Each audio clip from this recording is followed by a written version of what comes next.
You are caught in an avalanche and you're underneath a lot of snow, and there's nothing you can do. You're helpless. What are you going to do? This is the point. Where are you going to turn? You have no protection. There's no material protection at all. But there is spiritual protection for you, the spirit soul. And one should turn to that.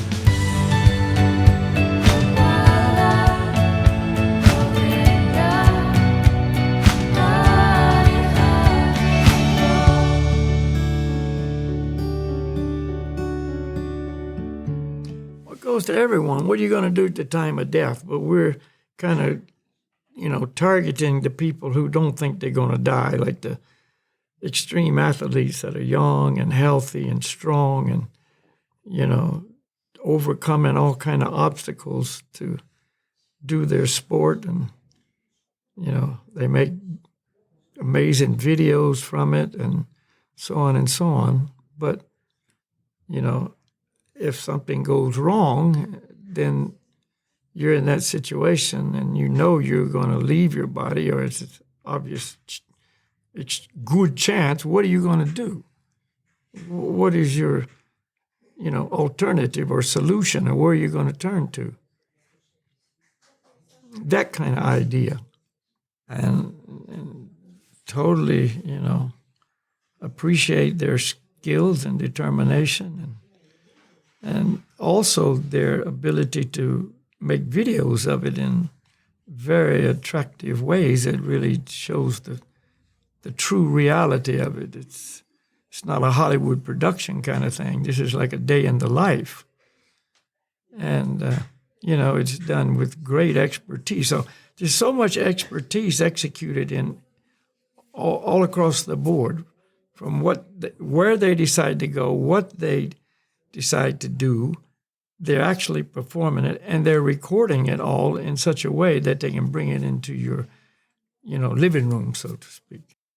And what we're talking about, if it's a little vague here, what we're talking about is, people that are young and they're healthy and they're extremely talented in their abilities to do these extreme type sports, for instance, skiing, And I know around Tromsø there in the Lingen Alps is, some amazing opportunities to hang it all out.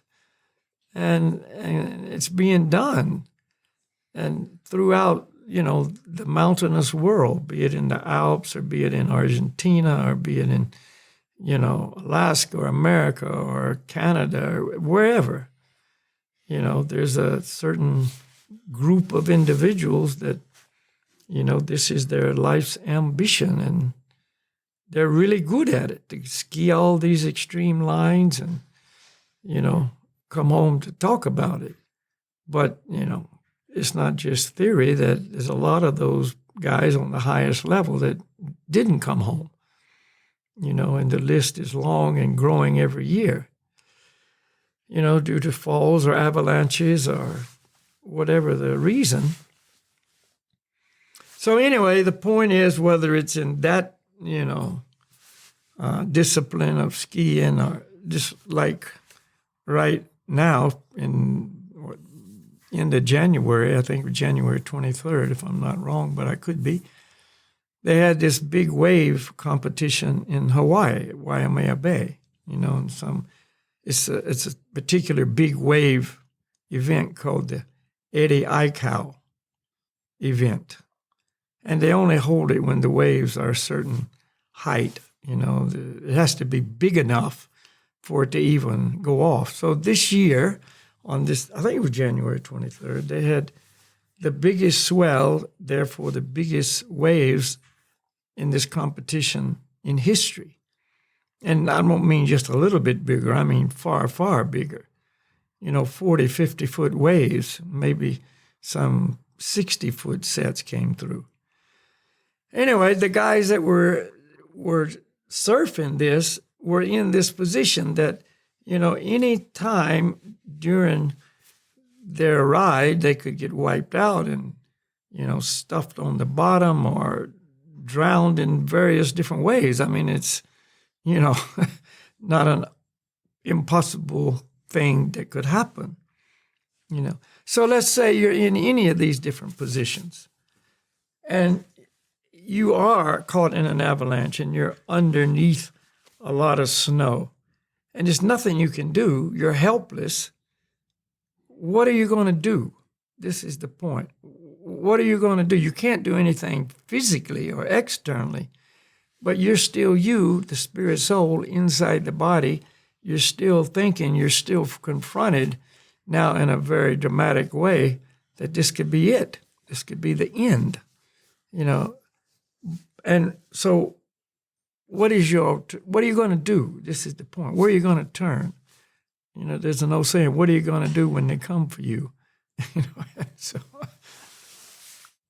so our point is this transcendental sound that we're always recommending that people add to their life has the ability to actually, you know, I don't even like to use the word save you, you know, but to protect you, to give you real protection, you know, not from the avalanche or not from the big wave, but from the reality that you're going to leave this body and you have no protection. There's no material protection at all. But there is spiritual protection for you, the spirit soul.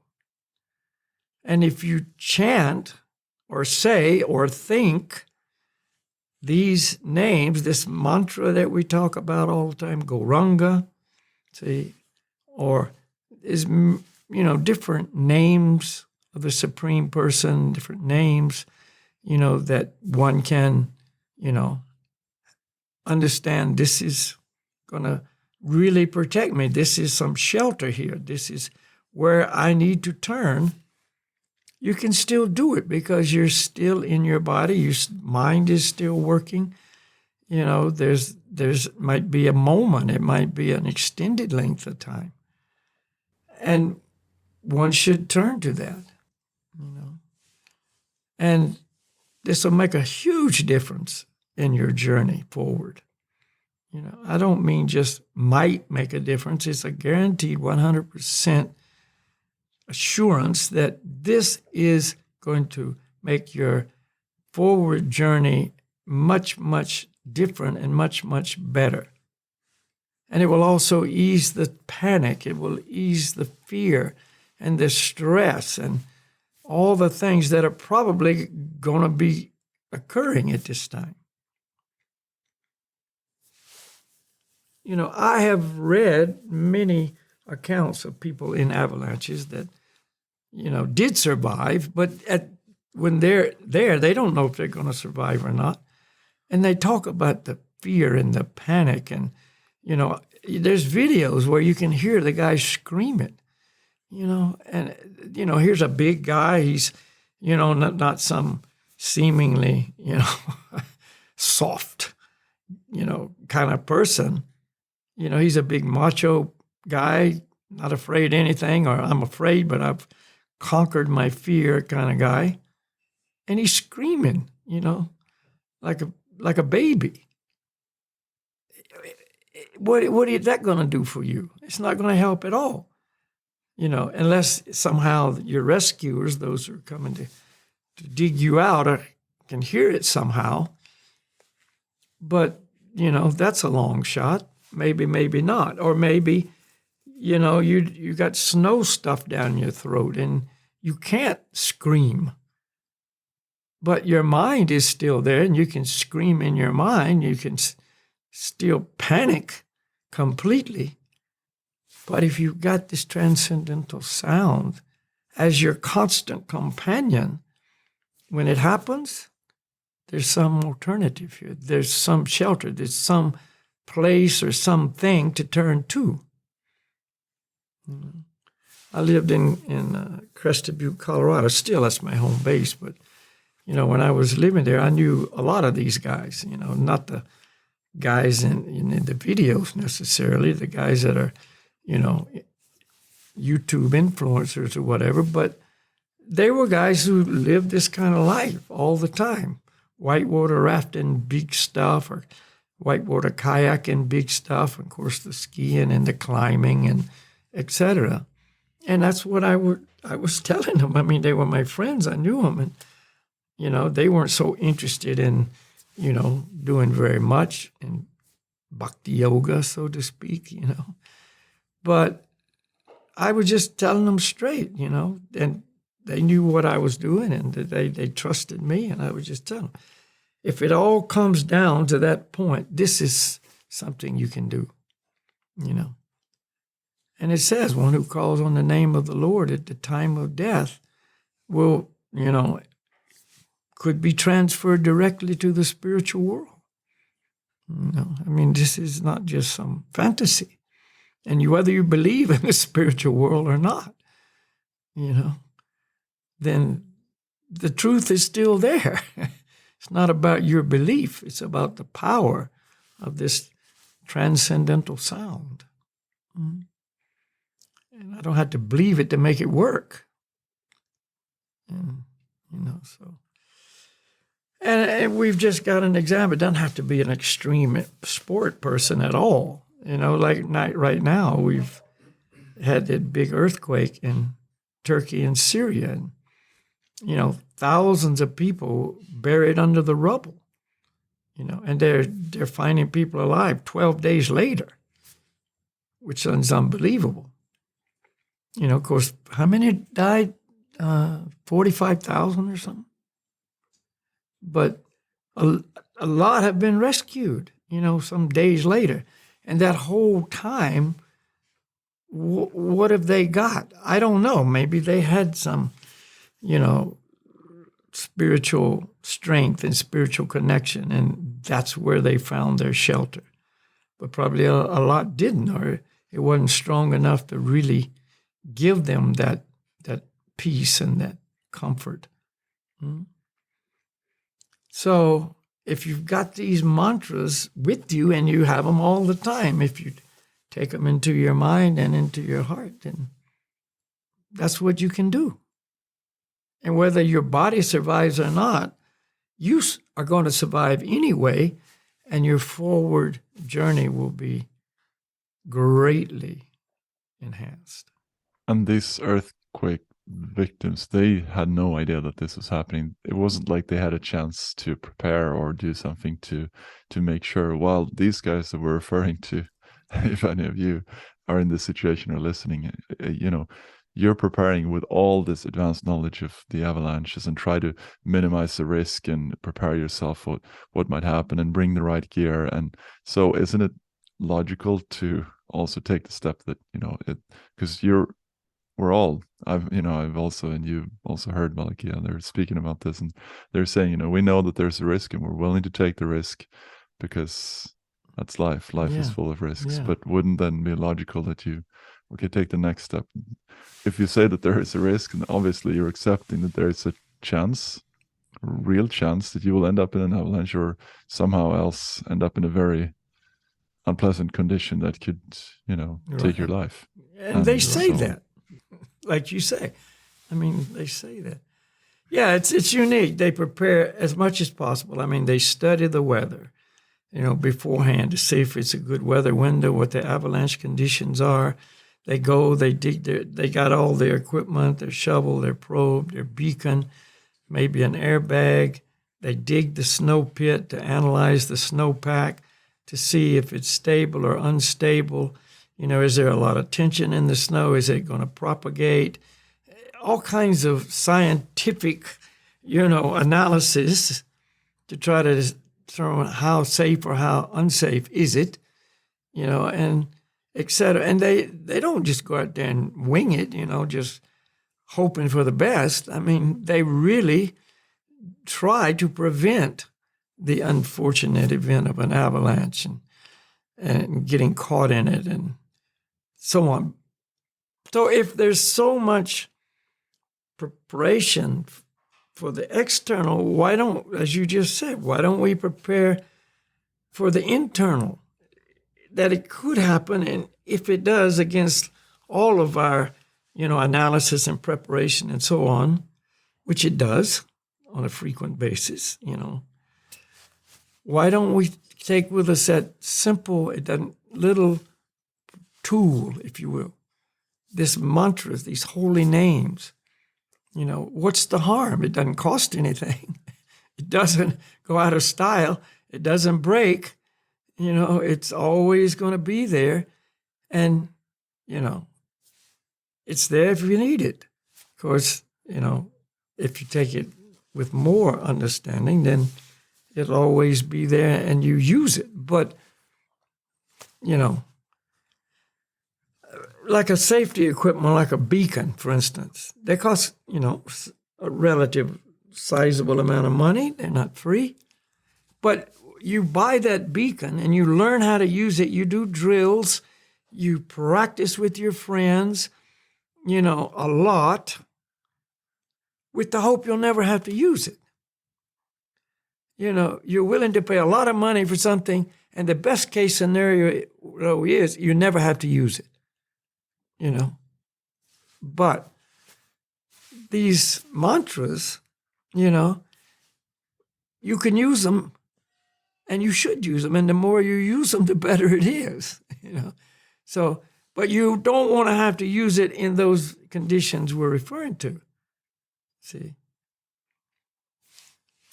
So, like would they eat a certain diet? I mean, a lot of these guys, consciously are trying to eat right and do exercises, and so they'll be fit to be able to do what they do, which it puts us, extreme demand on the body.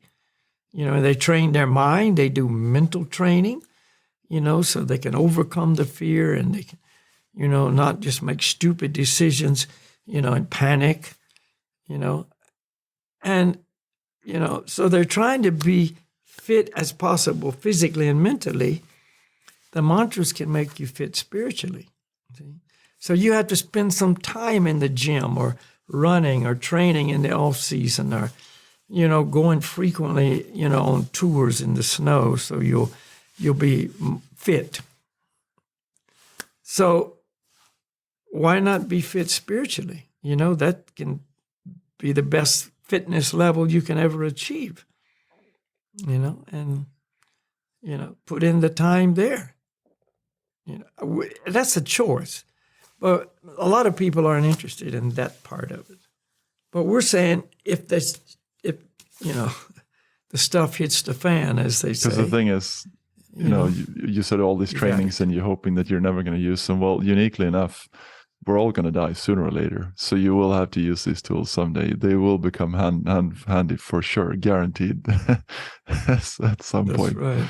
Hopefully not in an avalanche. Hopefully you'll have a peaceful,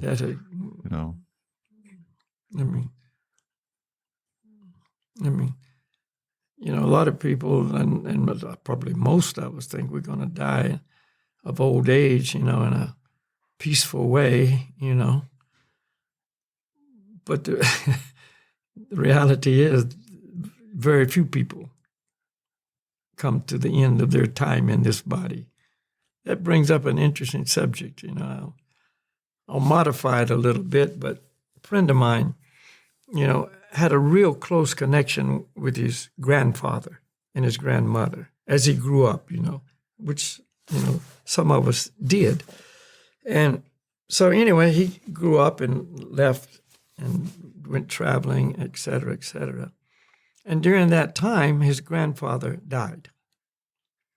So when he came back to the country, he went to see his grandmother. And his grandfather had worked his whole life in a very unfavorable profession, spiritually speaking. And so when he came to see his grandmother, they were talking, and of course they were glad to see each other. And he said, "Grandma, how did Grandpa, what was it like when he died? He died in the night at home. And what was it like, when Grandpa died?" And she said, "Oh, it was so wonderful. He died peacefully in the night. Everything was really as idyllic as it could be, And my friend, who knew the real story of if you perform these activities, then this is going to have a very negative impact on you. And so he said, Grandma, you're lying. When he died, he was kicking and screaming. And she said, how'd you know? Yeah. Yeah. And he said, because I know that what he did wouldn't make it so, this was a very fearful, dramatic experience. And he was completely, in panic. But she said, how'd you know? And she said, yes, I never told anybody, Yeah.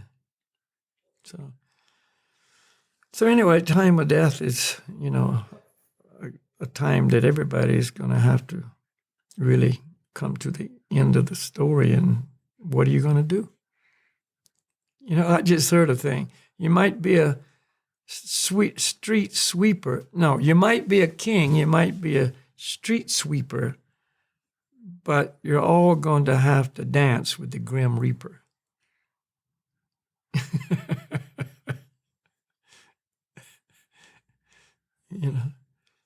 And so, anyway, not to put fear into anybody. We're not trying to put that out. But the point is, whether it's, the people who are putting their life on the line every time they do what they do. I mean, that's what they do. They're professional skiers or surfers or climbers or not professional. They're professional anyway, whether officially so or not, whether they got sponsors or, entertainment, contest or whatever. They're professional anyway, because they're really good at it. And what are you going to do, If you got these mantras, you can do it. And the guys that are just going out there and they're not that good, but they're good enough, it's the same for them, same for all of us. It's not just an elite group of people here. We're just speaking to that, audience right now because they're understanding this could be the result of my activities at any time. We're just trying to give them another tool to put in their toolbox to... Exactly. It doesn't take up any room in your backpack. No. And no weight. It doesn't weigh anything. And you won't forget it and leave it at home.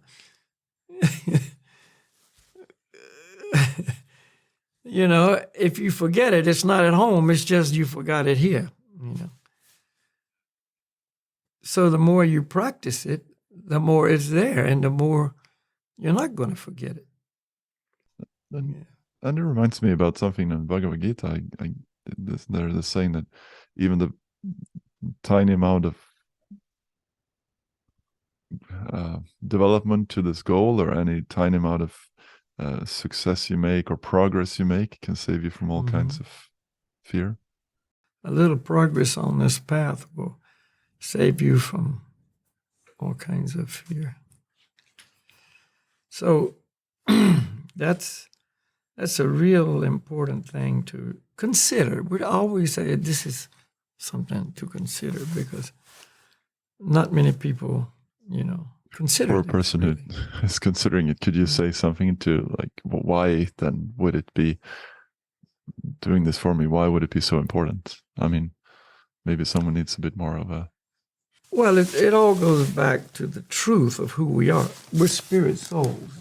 We're not these material bodies, with our material labels and our name and our skills and all these, material attributes. And we're not our material minds. We're actually the person inside, covered by the body and the mind. And we are the eternal life particle in the body. So when we talk about ourself, really we're talking about our spiritual identity, our spiritual truth, our spiritual personality that we are. And so death of the body doesn't change that at all. But what consciousness do we have? See, are we conscious of this? Are we educated in this? Are we aware of this? Or do we just totally blow it off or deny it, or it has no interest for me? You know, one thing that I hear a lot, unfortunately, is that a person will say, I'm not a spiritual person. You know, you start just talking about anything in this category of conversation, and I'm not a spiritual person. But that's as far away from the truth as one could possibly be. We're all spiritual people. Every single person that exists is a spiritual person. That's who we are. That's like a fish say, oh, I'm not a water guy. You know, I'm not a water person. Here's the fish on the land. It's suffering, it's flopping, it's gasping, you know, it's struggling to survive.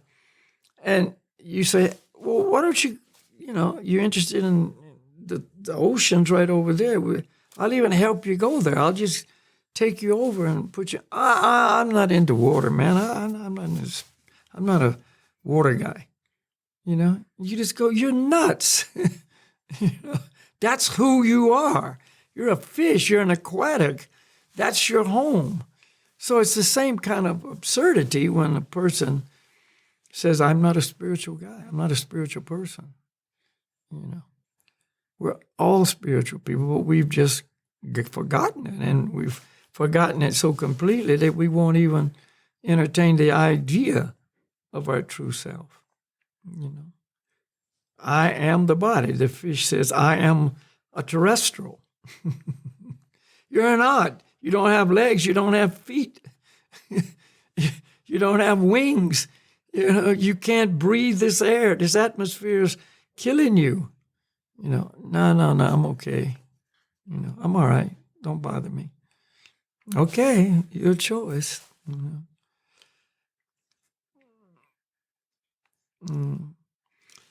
So yeah, just word to the wise. You know, a wise person is one who hears wisdom and, you know, tries to incorporate it in his life, accepts it, incorporates it, and yeah, now he's got truth on his side.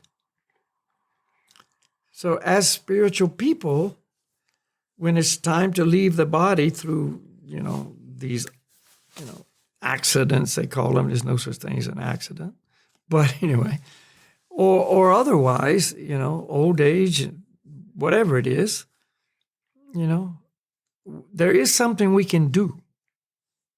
There is something we can do. And that's these holy names, this transcendental sound.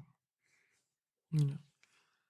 I've also been present in situations where there's a person getting ready to leave his body in a controlled, you know, situation from cancer, old age, whatever. So here he is, last moments that he's going to be in his body. So all the family is around, the loved ones, the friends, relatives of different, you know, categories or whatever. And they don't know what to do. They don't know what to do. You know, they're just like, what can I do? I don't know.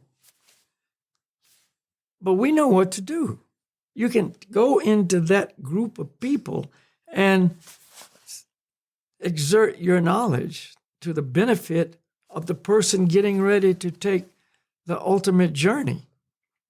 You can chant the holy names. You can bring transcendental sound into the presence of that person, you know, and he can perceive it through his ears. Maybe he's even, you know, so close to death he's unconscious or he's kind of completely withdrawn within.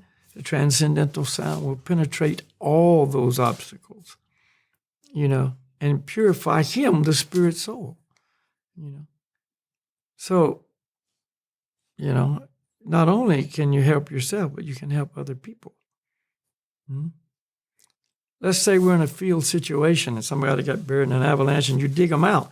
But, you know, a lot of people in avalanches die from trauma. They don't die from suffocation, too long under the snow, deprivation of oxygen. I mean, they're dying from trauma. I know one lady that's what happened to her. She just got thrown under and wound up on top, but she hit her head on a rock underneath and died. So anyway, so here's this person. They're out now. You've, quote, saved them, but they die right there from injuries. So what are you going to do? You can chant to them. You can bring that transcendental sound right there, right then from your own voice. You chant that, you say that, if whatever, then that's the best thing you can do for that person. And they leave in the presence of that transcendental sound. And you know that you did everything you could to help them. Yeah, help them physically. If you've got, first aid skills, you took your wilderness responder course, and, you're on a high level of knowledge on these kinds of backcountry injury scenarios. Do all the things that you have the ability to do, but don't forget that may not be good enough. And you can chant to them anyway. It's not saying, well, if you don't need to chant until they die, chant to them anyway. Until the very end, when you're certain you have no options on you. Yeah. Okay. I tried everything else. Now maybe. So it's something really valuable. And then a person who's a little bit resistant or not interested, then that individual could well ask themselves, why not? Why am I not interested? To help myself, if that's the case, or to help my friends. I mean, that's why people go in parties of two or more, oftentimes, rather than going alone, because you've got somebody to help you in case something goes wrong. So, okay, so if you had 4 people and all 4 of those people had this information and knowledge that we're, describing, then you can help each other. So I guess the big question will be, so what mantras, should I Google it, or what's? Well, that's a good point, because there's many things that are referred to as mantras that aren't the mantras that we're referring to. There's sounds. They may be, from the East. They might be from India. They might be words that you're unfamiliar with, and they call it a mantra. But our definition, according to the Vedic teaching of a mantra, is it's one or more of God's names. That's what a mantra really is. That's what has the full transcendental potency and the ability to take me, the spirit soul, forward in my spiritual journey to real happiness, real bliss, real satisfaction, real peace, real harmony, and real love. Those are the mantras we're talking about. Not some mantra that'll make it so you can get a good wife or a good husband, or, cure your pain in your knee, or, make it so you can have a successful business. Or there's all kinds of those, and people use them, And if it works, it works. That's all right if that's what you're looking for. But what we're talking about is spiritual potency to purify you, the spirit soul, and increase your long-lost connection with the Supreme. That's what we're talking about. So, back to your question. Hari Bol is one. Gauranga is one. I don't want to give you too many because it gets confusing. If you got 1 or 2, they're all equally potent, so it's not like, oh, well, this one's better than this one. No, they're all absolute. It's not like any difference here. Gopala, Govinda, Rama. Okay, so there's Haribo, Gauranga, Gopala, Govinda, Rama. There's 5 right there. You can use one of those. You can use 2 of those at the same time.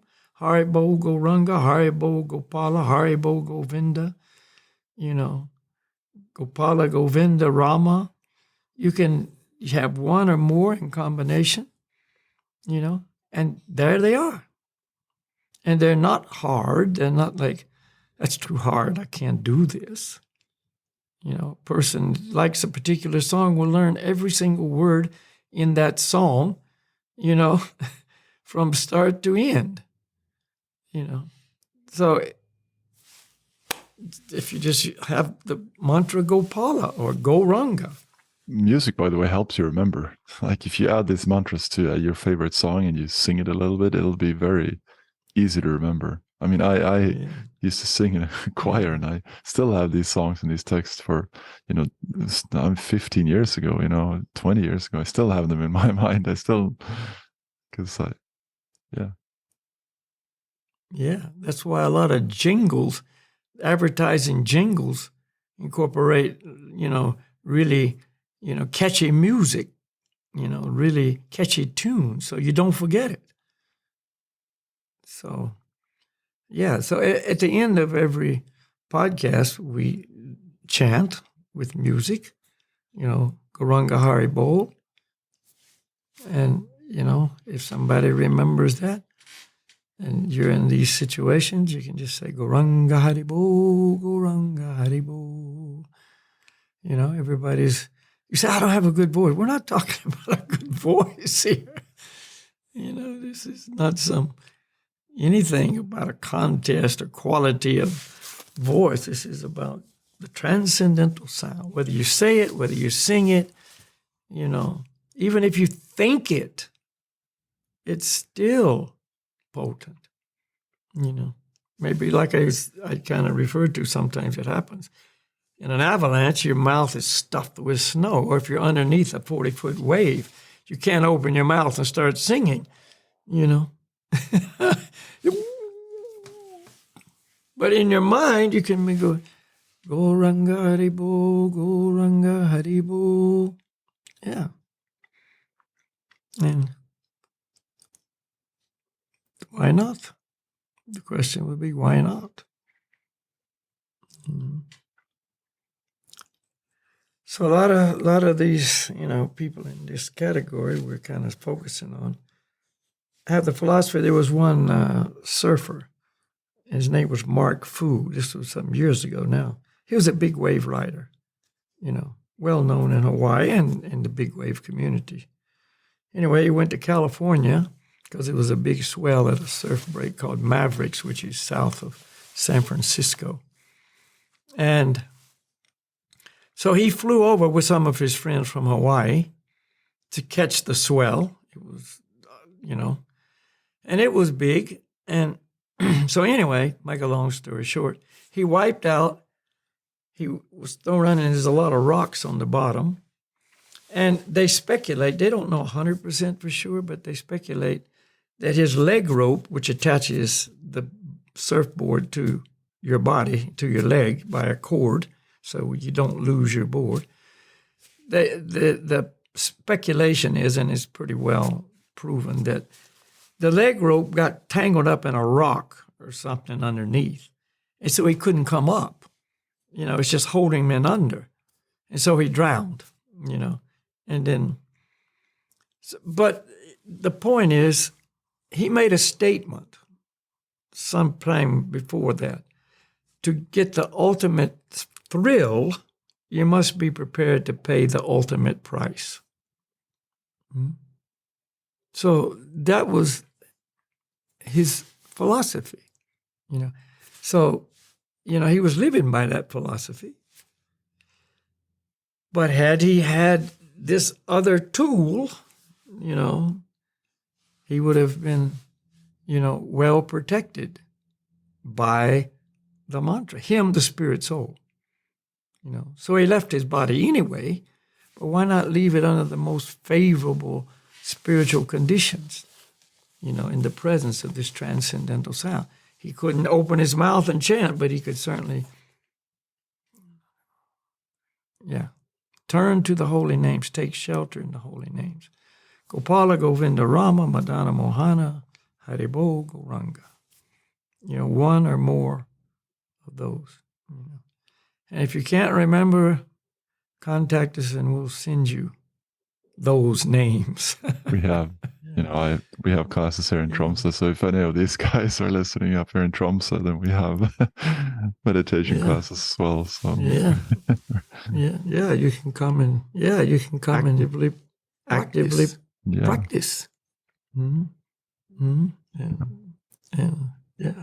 That's the spiritual gem, so to speak. It is.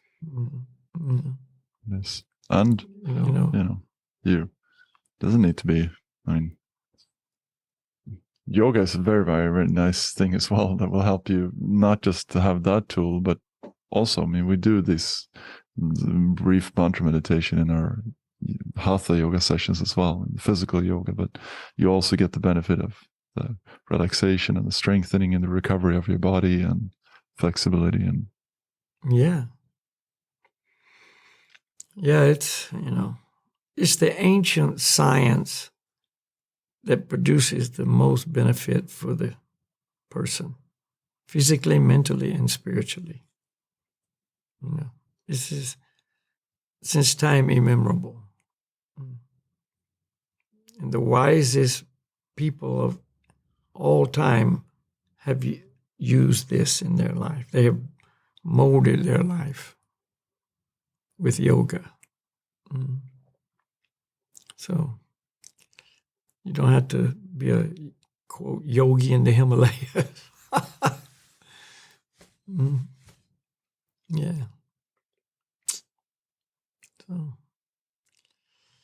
So anyway, Ruben, that's some ideas that, we know to be true. We can stand behind it 100%. And, it's for everybody.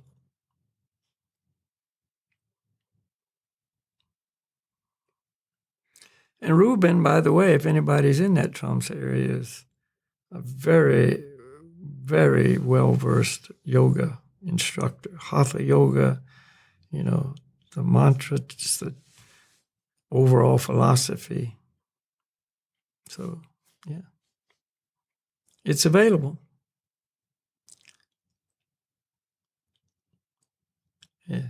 Yeah.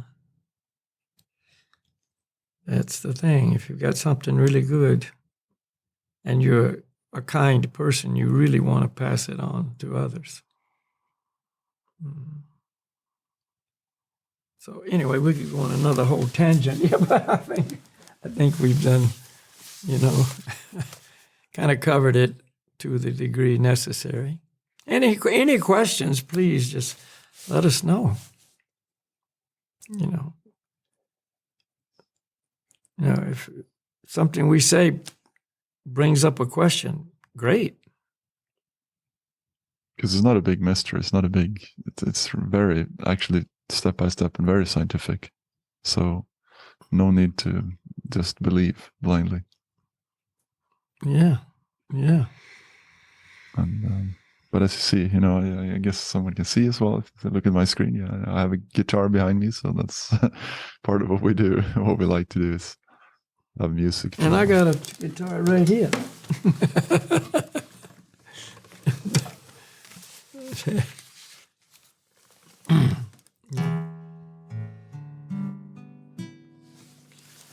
Okay, so let's end with a little chanting. And the mantra is Gauranga Haribol or Haribol Gauranga. Either way, you just listen. I chant and everyone listens and everyone responds. And I listen. Because all of us like to both chant and hear.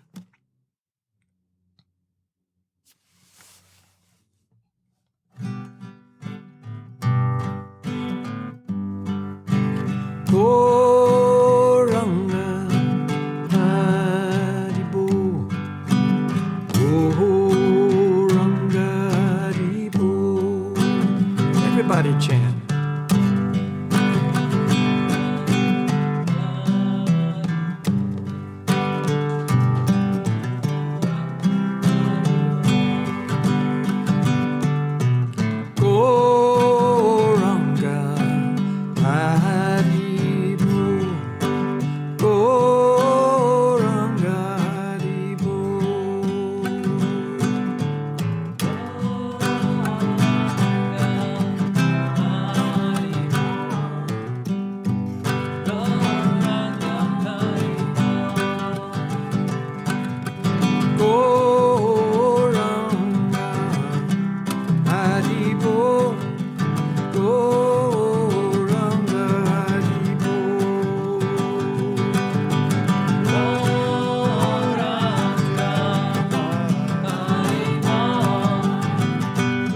Haribo, Goranga, Goranga, Haribo.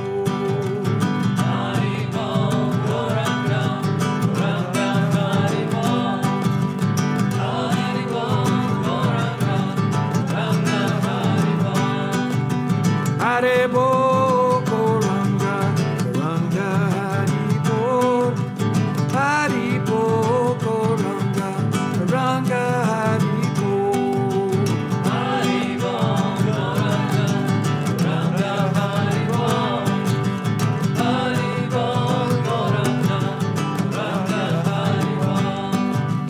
Haribo, Goranga, Goranga, Haribo. Haribo, Goranga, Goranga, Haribo. Haribo, Goranga, Goranga, Haribo, Goranga, Goranga, Haribo. Haribo, Goranga, Goranga,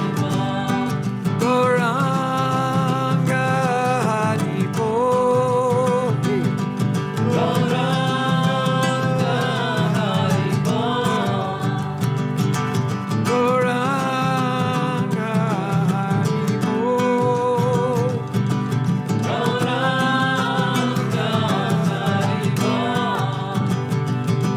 Goranga, Haribo. Goranga, Haribo. Goranga, Haribo. Goranga,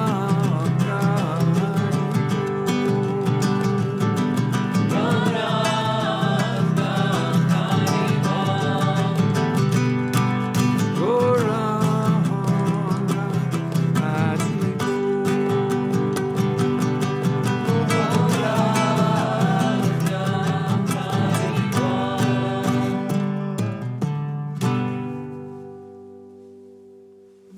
Haribo.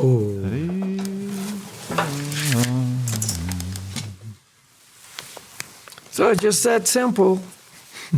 Yeah. You don't need the guitar, by the way, if you don't have the guitar with you.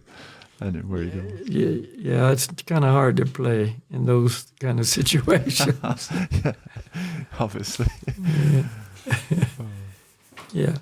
But those little catchy tunes, can be right in there. Exactly. Just relax and chant the holy names. Yeah. Good. All right, Ruben, thank you very much. Thank you, Valakio. Thank you. And some of those videos coming out of your area are amazing. I know. Mm. Yeah, great. And if we can great kind footage. of help these guys somehow by showing them this video and they can see it and apply it, then I'm very, very happy. Yeah, there you go. Small little contribution. Yeah, man. Or big contribution. Great. Much appreciation. Yeah. Yeah. Okay, so we'll see everybody next week. Yeah. Yeah. Tune in if you like what we're doing, share it with others, and subscribe. Do so. And I'll see you next week, Valakio. And send in your comments if you have some questions. Welcomed. Yes, very welcome. We'll bring it up. All right. Namaste, Ruben. Haribol. Haribol. See you. See you later. See you later.